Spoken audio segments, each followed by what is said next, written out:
Duncan.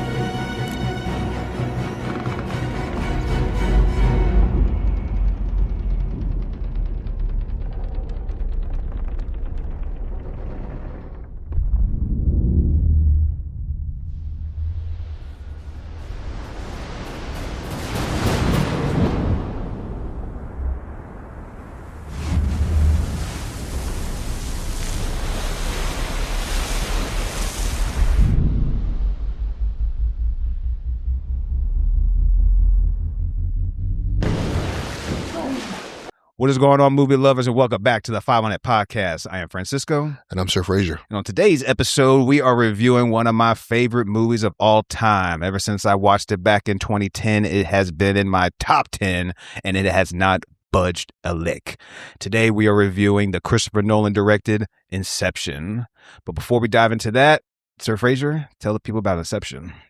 So, man, this is directed by, in my opinion, arguably the greatest director of the 21st century.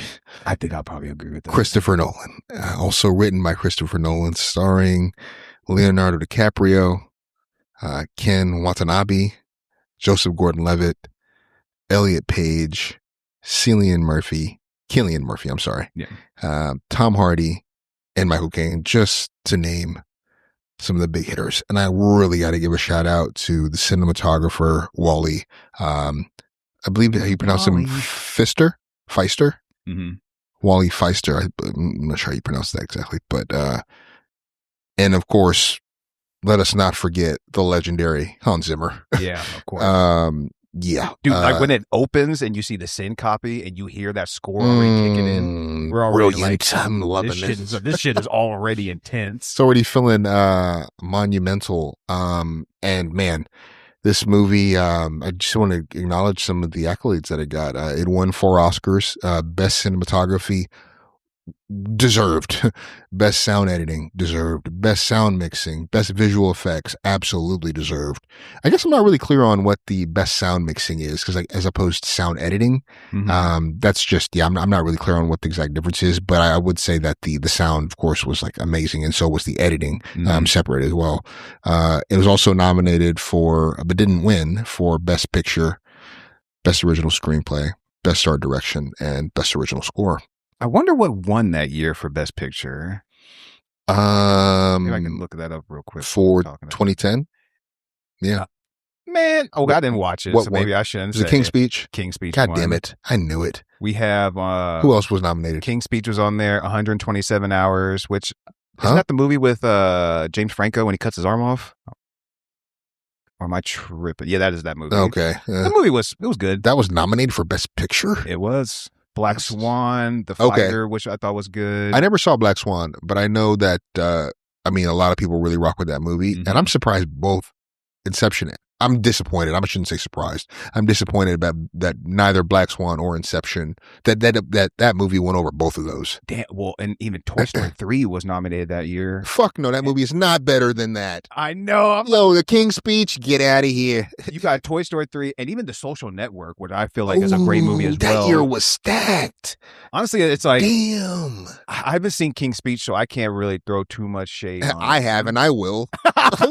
That movie is all right. I'm not gonna. We talked about this on for like.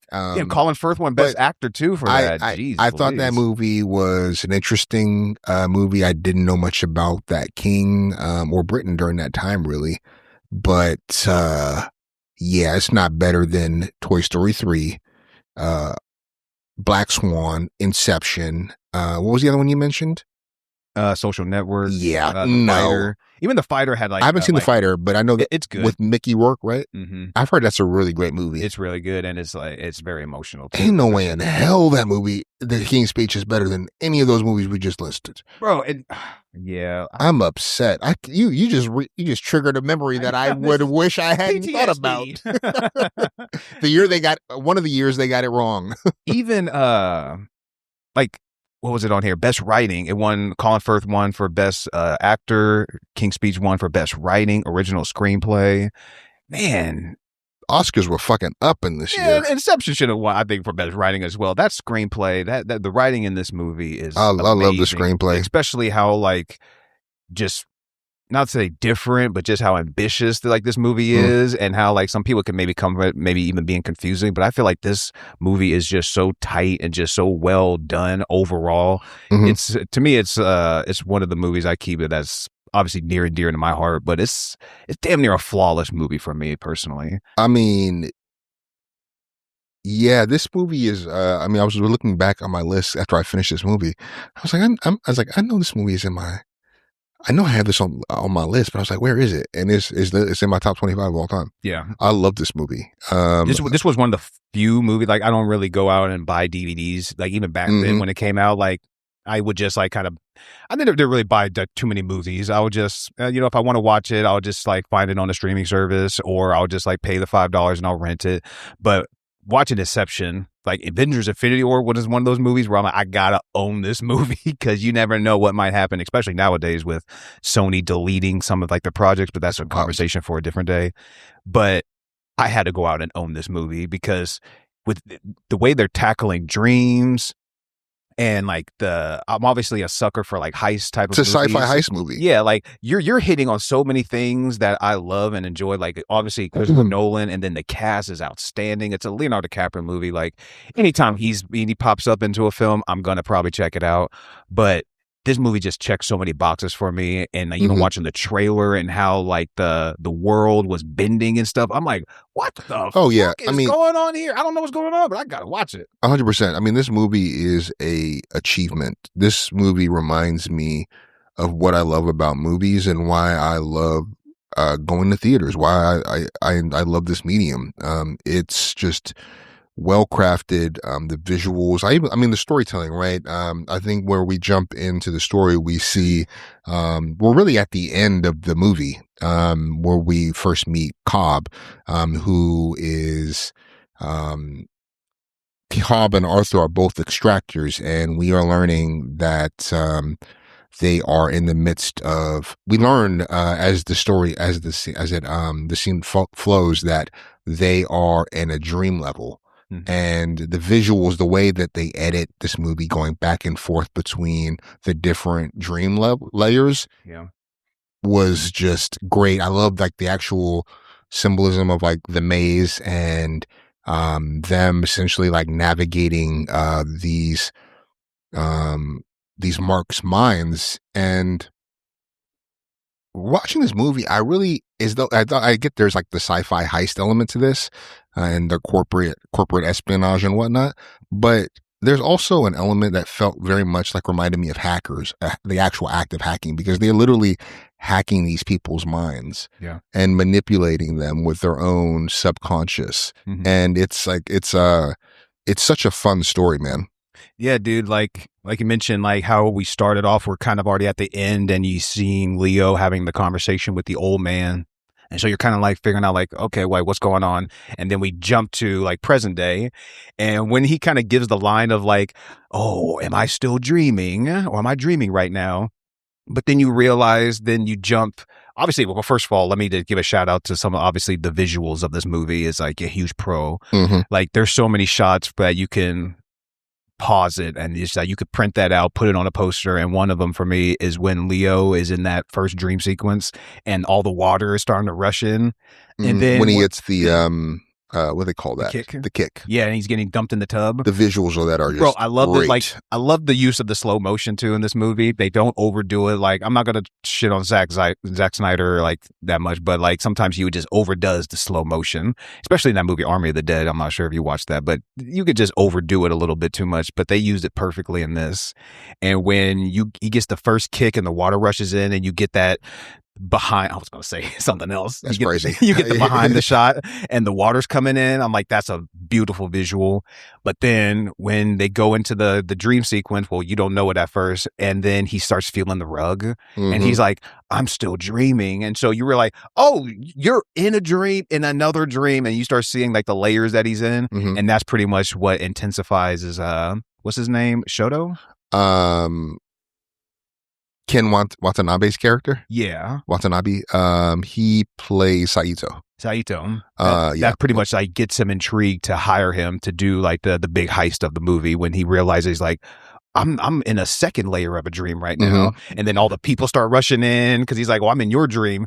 No, you're in my dream. And the people grab him and stuff. Dude, it's like, I can understand maybe some people can get confused a little bit, but to me, it's well done so well that I was following it perfectly. Yeah, and I think one of the things that I do really appreciate about this movie is the pacing, and that ties into the way that the editing of this movie, the way that we pivot back and forth through scenes. From an actual just consumption standpoint, like it really was just a joy to rewatch in a way that Scott Pilgrim's editing was a real joy to watch, the way that they would transition from scene to scene.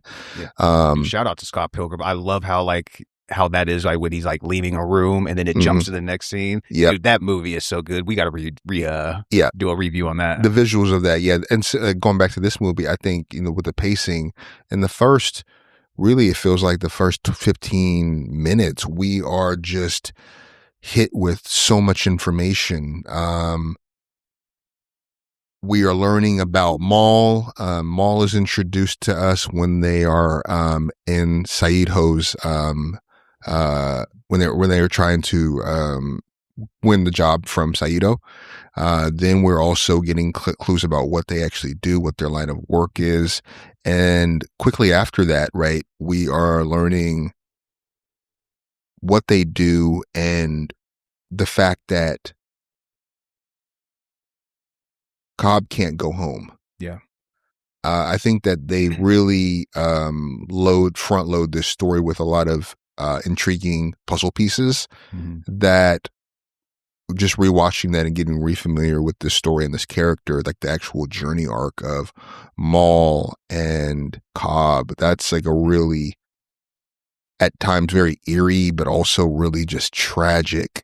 And this movie deals really effectively for me with guilt.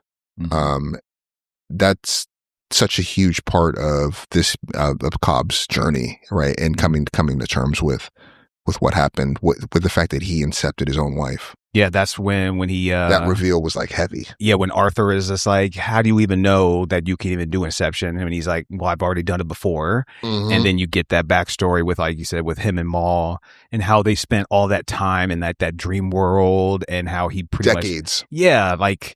Which is just kind of crazy. Obviously, like we've all had dreams before and it just feels like we've been in there a lot longer and it's like, or like it's real quick or something. Like, it's just such an interesting concept, but like seeing that's where you're kind of getting the drama as well. Like you're getting this amazing heist film and these crazy visuals, but you're also getting a lot of heart to it with those two characters. And when he's just been in, like, I want to say like over 50 years or something like that, they pretty much grow old together. They build the whole world, they grow old, but he wants to get out. And the only way for him to get out is to pretty much kind of to die, kill themselves basically. And, right? But he has to like pretty much Inceptor or whatever, however you want to call it. So that she understands that this world isn't the real world. Yeah. And but at least for a downfall though. Yeah. Oh man. And I know we're jumping around a lot with the story because we're kind of taking for granted that a lot of our audience is familiar with this story. And we'll definitely, they probably should be. I mean, it damn near made a billion too. So yeah. I think that the sequence is right where Ariane, so Ariane is played by Elliot Page. She's this really brilliant graduate student of architecture. Cobb's father-in-law, or is that his father? I guess I wasn't really clear. I think that's his dad. Okay, so Michael Caine's character, he introduces Ariane to Cobb, and the test. That's a whole huge highlight for me. But there's the scene where. Also, just acknowledge this is really a compliment to Christopher Nolan and the detail that he brings into his movies. So Ariane was she's a princess in Greek myth, and she helps guide Theseus through the maze in order to slay the Minotaur.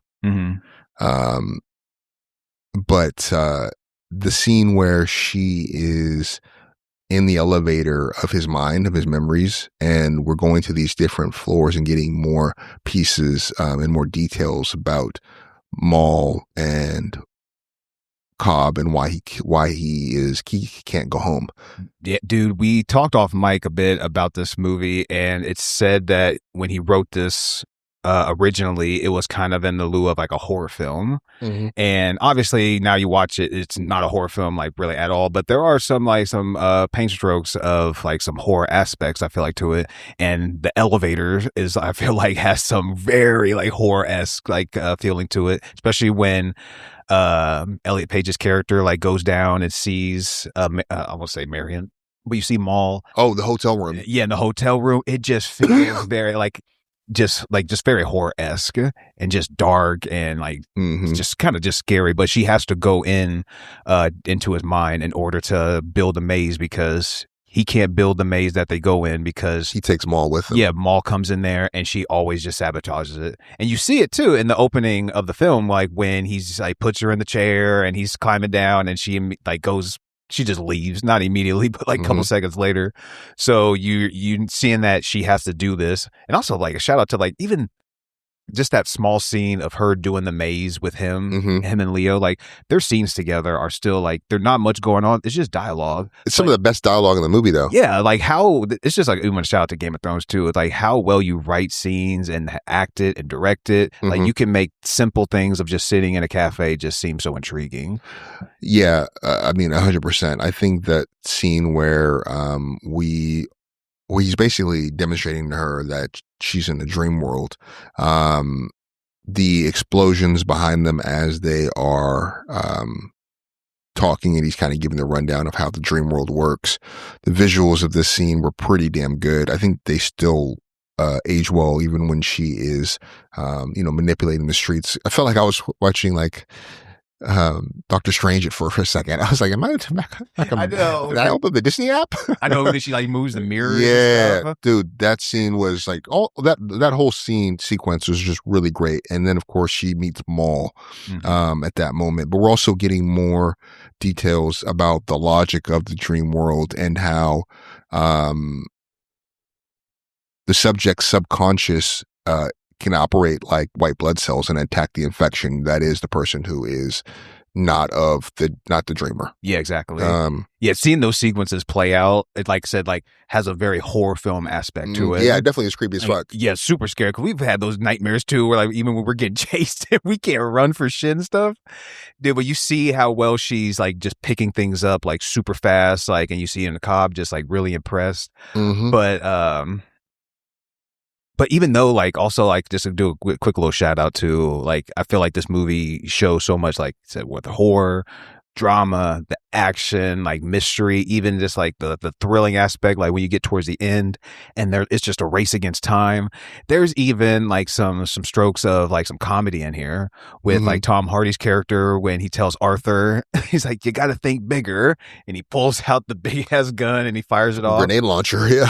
Or when they're discussing like how they're going to like, because they're like, this has to be a deep dream and we have to like be in there for multiple hours, and they're trying to do the plane ride from, is it just China back to America? Was it Australia? It was somewhere. I can't remember where, but yeah, it was like a 10-hour flight. Yeah, it was like one of the longest flights you could probably take. And or was it more than that? It must have been more than 10 hours then. I want to say it was like a 15-hour maybe type of flight. Okay. But I mean, I could be wrong. Somewhere in the double digits though.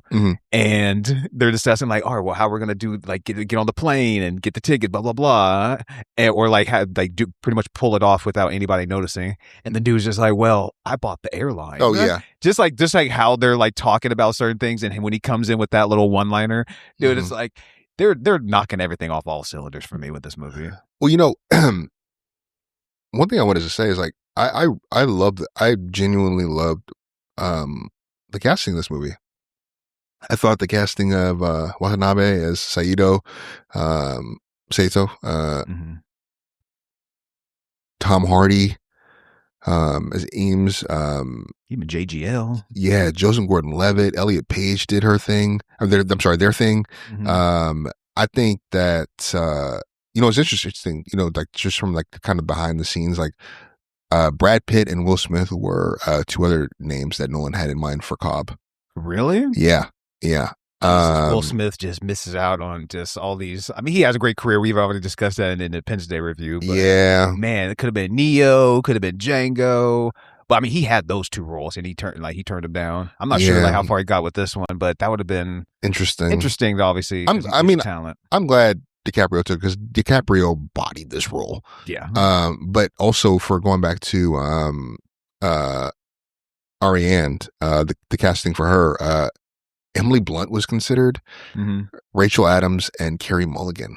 And I even read that. Wait, I think I read that Taylor Swift was considered for this role. Oh, thank God they didn't do that. Yeah, don't get them coming after us. No, especially like for that role. Don't get the Swifties mad at us. Hey, like, I'm sure she could possibly be like a talent, because I know, like, let's take even like a Bad Bunny, for instance. He's had just like nice little small roles, like where there's Bullet Train or Caught Stealing from like, was it last year? For this type of role where you're going to have a lot of dialogue, a lot of one-on-one scenes with Leo, you already know what type of beast he is, and like she's just a pivotal character in this movie. And if you're going to like go for like, I don't know, like Taylor Swift wouldn't be my pick to take on like a role this size. I'm trying to think of anyone else I could see in this role. Maybe Rachel Adams, maybe. Yeah, honestly, like, I mean, those all the other three were Carey Mulligan. Rachel Emily McAdams. They're all great actresses. Like, honestly, like, whether, as long as you're talented, that's all I kind of care about, really. And then we can kind of work out everything else. But Taylor Swift, it's like, maybe we should start off with like a smaller role, because even Tom Hardy's role wasn't like crazy. Yeah, he wasn't a lead. Because even like, what's his name, Tom Berenger, that played Peter Browning. Oh yeah, he did a great job. When he does like, remember he was the substitute. Yeah. Oh man. Oh, he was whooping ass in that movie. Yeah. A merc. Damn, I totally forgot about that. But when Tom Hardy's character does like his camouflage, or like when he's impersonating him and stuff, Forger, yeah, the Forger, like.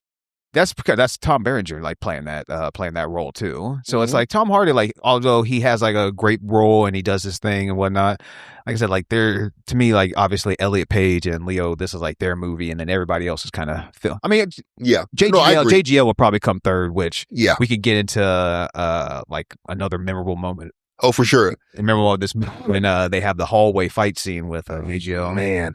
And how practically they shoot this movie too. Like, they build very little CGI, like, certain thing, whether it's like the room to like make it fully 360, or they build that train that comes in when they go inside the dream sequence when they're starting the big heist at the end. Like, they said they ran that train through like LA or San Francisco, some part of California, wherever they were shooting. Yeah, I was like, God, that's Nolan, dude. Like, because even Oppenheimer, they simulated the nuke strike and all that. It's like, this dude, and Tenet, they like flew a plane through some sort of building. I haven't seen Tenet. Oh yeah, at the airport. Yeah. Nolan that's why he's like obviously probably the modern GOAT right now. Like, Steven Spielberg is the overall for me, but Nolan does his thing, and like these shots, how they do it practically. So whether it's the hallway scene or the train sequence, just knocking it out the park, man. Okay, I got a question for you. I'm just thinking, great directors. You got Nolan over Tarantino? Fuck yeah. Oh, man. Easy. All right. Honestly, and like Tarantino kind of pissed me off too, like when he just threw a little shade at Paul Dano.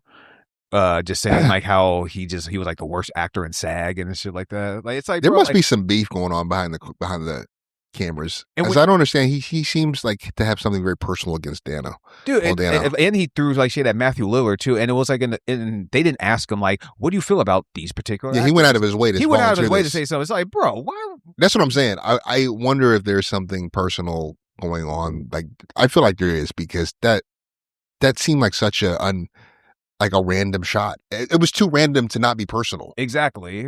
Like that, it's like he just probably saw maybe a scary movie or something. If I'm going to go out of my way and say, we're just having a random talk, I'm like, yeah, and fuck so and so. You're like, what the hell I know. Like, where'd that come from? I was like, hey man, Matt and Rachel are like two cool people, and then you're like, yeah, Matt and Rachel are great, but fuck Johnny. You'd be like, damn, what did Johnny do to you? For real. But like, but that just, I will say, Nolan, put that to the side. But like, Tarantino obviously has a great career, but to me, like, Oppenheimer and Inception, to me, especially Inception, are still better than all of Tarantino's movies. Like, probably next would be maybe a Django or possibly Inglourious Bastards. So obviously he has got some fantastic movies, but Nolan, especially with the Odyssey coming out too, if Odyssey is as good as Oppenheimer, how I liked it, dude, Nolan hasn't missed for me like with any of his movies. You can say a few, I suppose, misses in Tarantino's, but I feel Nolan's highs are a bit higher. I'm trying to think. I wasn't big on Once Upon a Time in Hollywood. No, but I did like it. I liked it, but it was. I wasn't big on Inglourious Bastards even, or The Hateful Eight, but I thought those movies were good. I mean, obviously, Pulp Fiction. I mean, that's top 10 for me all time, bro. And also, Django. You got Dark Knight on there, like Inception, Dark Knight, Oppenheimer. It's like I'll take those three. Like it's those three probably, and it's probably like a Pulp Fiction, Django, and the third, I suppose, Inglourious. You can say Inglourious or like a Reservoir Dogs. I know that gets high. I mean, yeah, that's definitely a banger. Jackie Brown's a banger. Dude, I do like True Romance. It wasn't directed by him, but he did write it. Yeah, that's a fun movie. But it's hard to beat those three: Dark Knight, Oppenheimer, and Inception. Sorry, Tarantino, but you got to go. I'm trying to think if I was doing a head-to-head with those movies, like.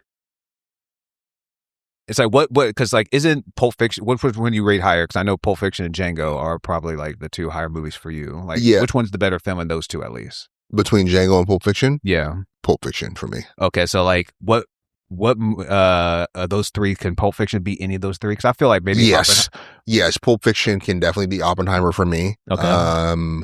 Does it beat Dark Knight? Does it beat Dark? Yeah, because I don't even have Dark Knight in my top 25. Ooh, like that's not even. I don't even have that. Like personally, yeah, I don't even have that in my top 25. Okay, so would and Inception to me, if we were ranking Nolan, I would say Inception of those three, or actually just his whole filmography, it would be Inception, The Dark Knight, and then Oppenheimer. And then probably Memento is like I was going to say. I know The Prestige is great. Interstellar gets like some like I thought Interstellar was solid. Like I'm not big on that one. I don't hold it in the high regard as like everybody else does. I'm super interested to see Odyssey when that comes out. Insomnia is up there. So if we were making a Nolan Tarantino ranking, would Pulp Fiction be number one? For me, yeah.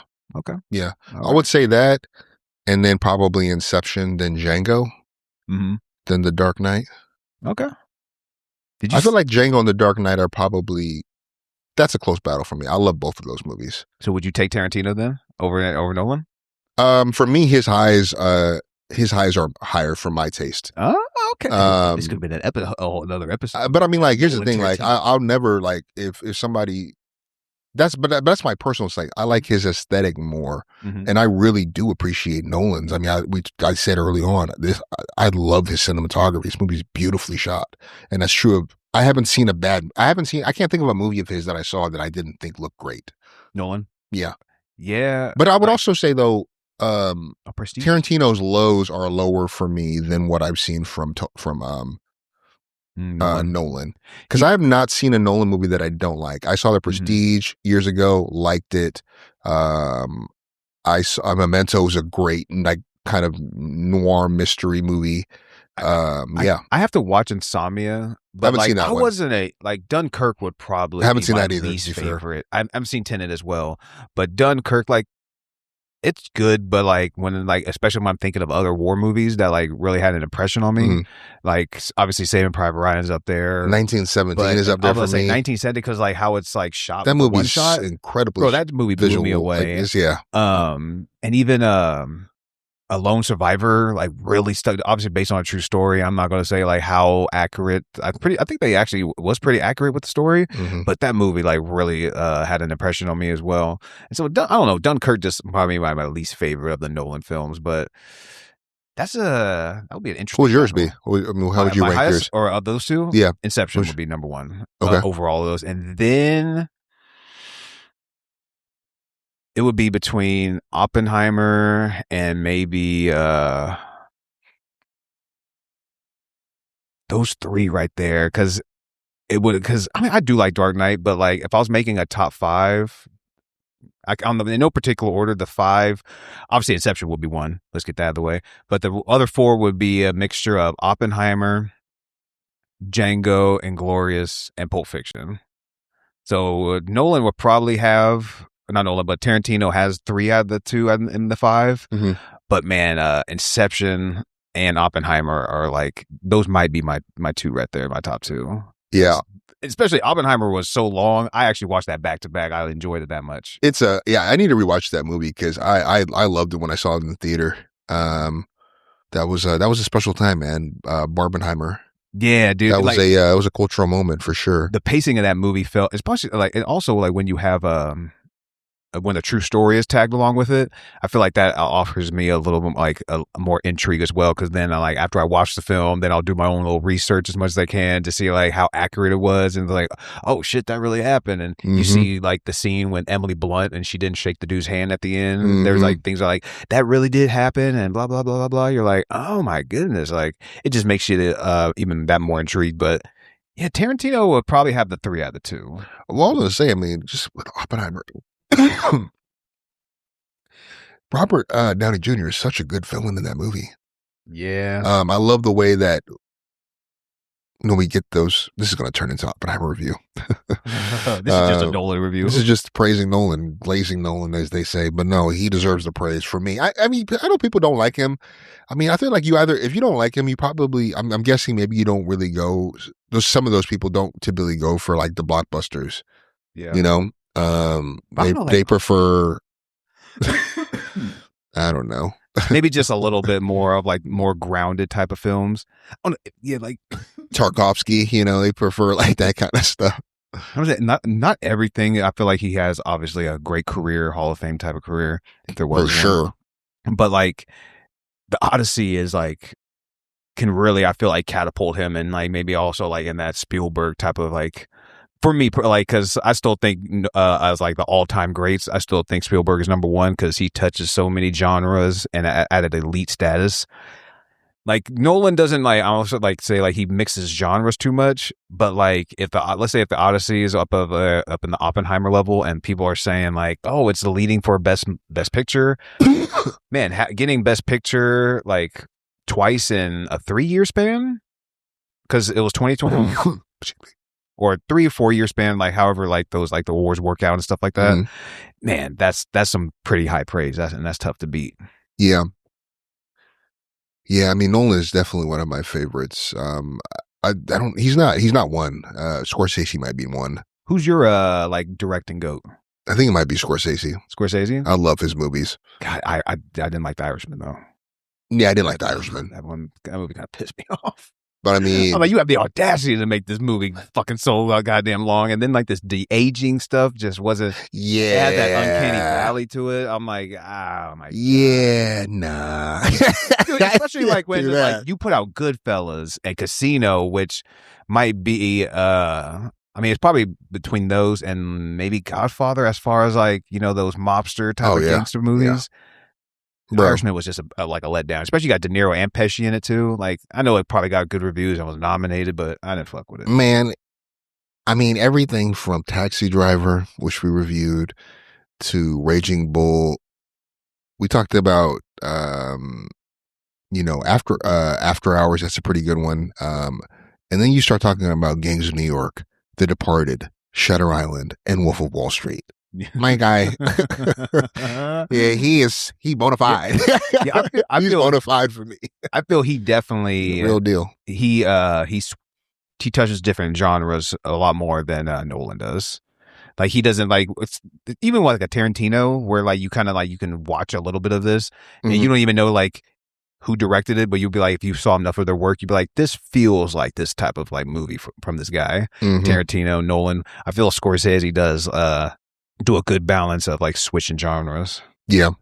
Dude, Cape Fear. I still got to watch that TV shoot. That's right. Yeah. Javier Bardem, he plays really great villains. But it's like, I didn't even, like, you couldn't have told me, if you would have said who directed Cape Fear, I had no idea it was Scorsese at all. And for me personally. So, like, he may get the reputation of being just like the mobster guy I guess, because he's made 3 mobster movies. Which is unfortunate because there's definitely, that's probably the most, that's to your point. That's probably the most popular movies that are associated with him. But like, we just talked about Shutter Island, Dude, did he I do? I love that movie. I need to go back and rewatch that one. He did The Aviator too. Yeah. He and Leonardo. DiCaprio have great chemistry. Wolf of Wall Street was one of the best movies I've seen in the last 10 years. I guess would that be? Mm-hmm. It was like Wolf of Wall Street was 20. Yeah, you could line up some of these other movies, even like if you didn't know. 13 years ago.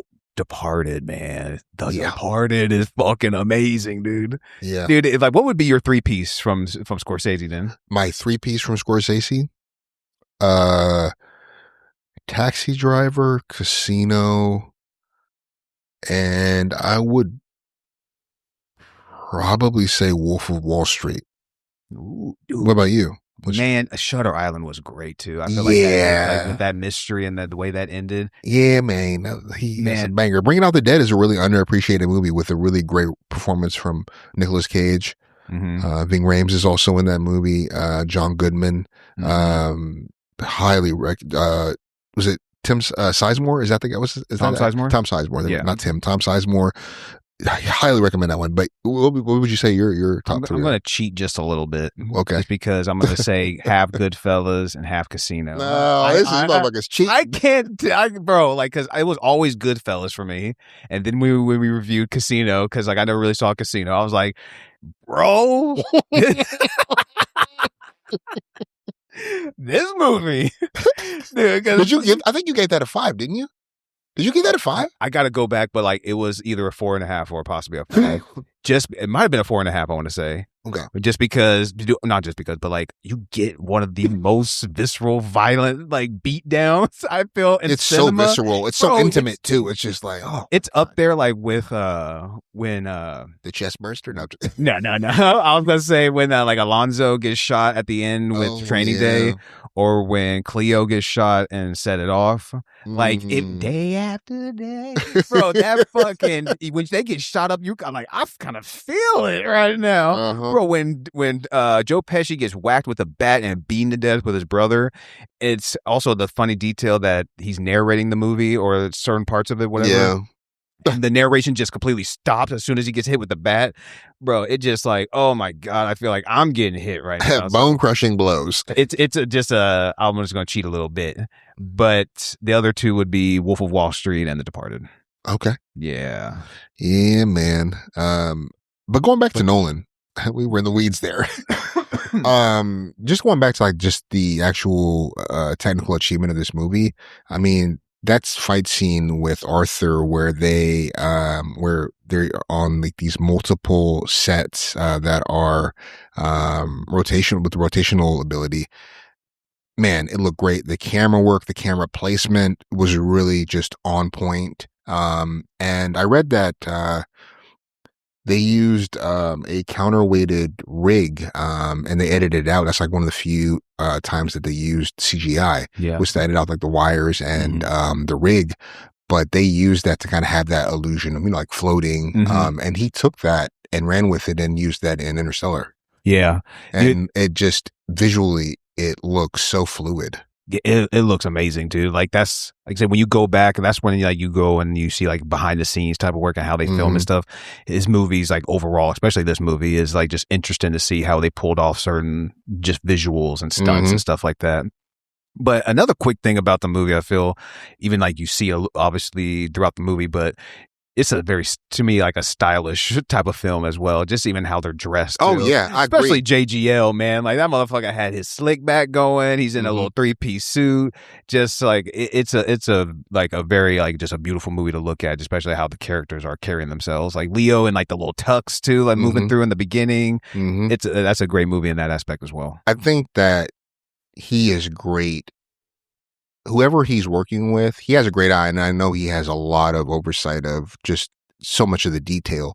But I'm curious if he works with the same, I guess, costume design personnel, because I have not seen a movie that he's made where they don't look just crisp and fly, just like damn near impeccable. Just even like even Tom Hardy's like when Cobb goes to him in Mombasa after he failed Cole Bowles contract that they hired him for. Yeah. So they're gunning for him. And when we see Tom Hardy, you know, he's like gambling, but he's got like that really nice suit jacket with the beautiful colored shirt underneath. Mm-hmm. Like just the tailoring and all the selections were just spot on. Dude, and that's another shot too, like a highlight of this film was like the chase scene when he goes to see his Tom Hardy character, like Ames, I want to say his name was. Oh, yeah, very and then suspenseful. he's running through, and then he's going through that wall. Bro, if this felt, I don't get claustrophobic, but I can see somebody who has those issues, like just kind of feeling that way. It's like, bro, what if you get stuck in that fucking wall? Damn near did. Damn near did, but he got away, luckily. But I feel like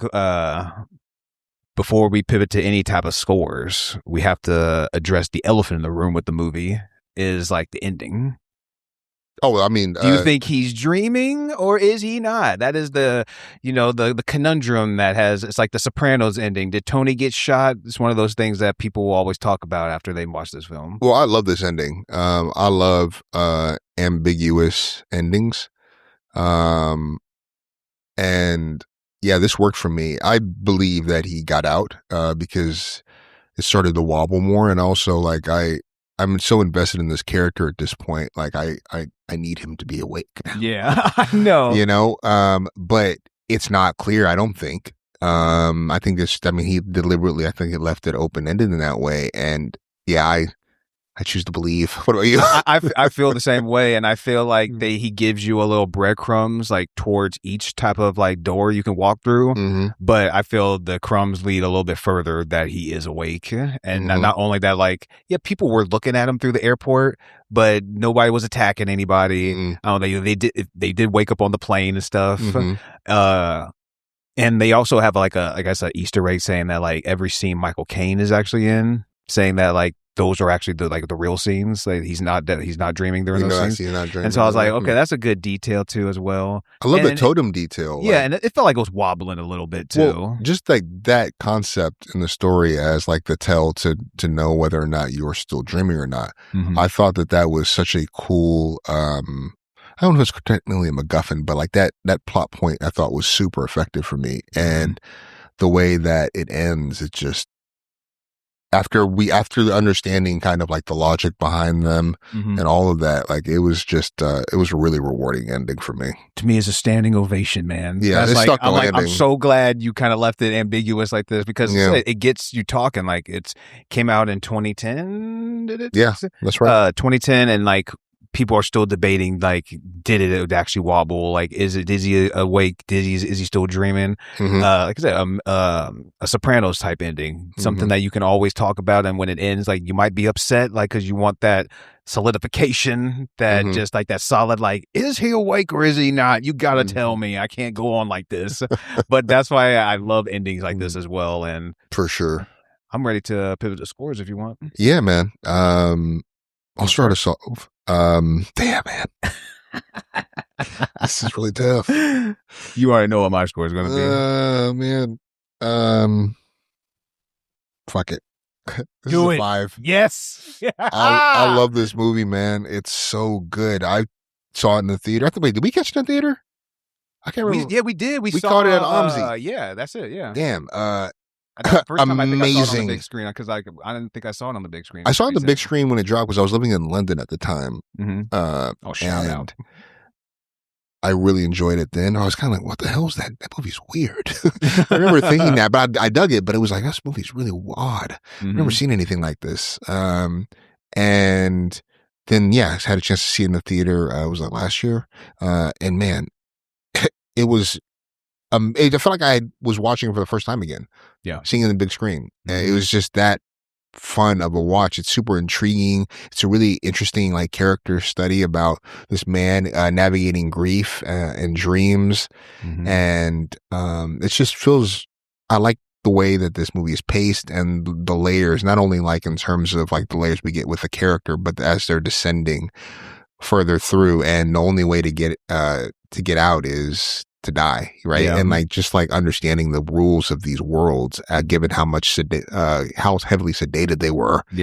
And I love even like that plot point, right? We get the ticking clock because Saito has been shot literally at their first time getting down there, and that ramps up the tension because now we know that the Mark, Cillian Murphy's character is well trained. His mind has been prepped for these kinds of attacks. Yeah. And so when Saito gets shot, boom, the clock is really just like has been sped up even more so. Exponentially. Yeah. And oh man, I just love this movie. It's a great story. Yeah, dude, when he gets shot, it's pretty much like, obviously it's a race against the clock already because they're on the plane.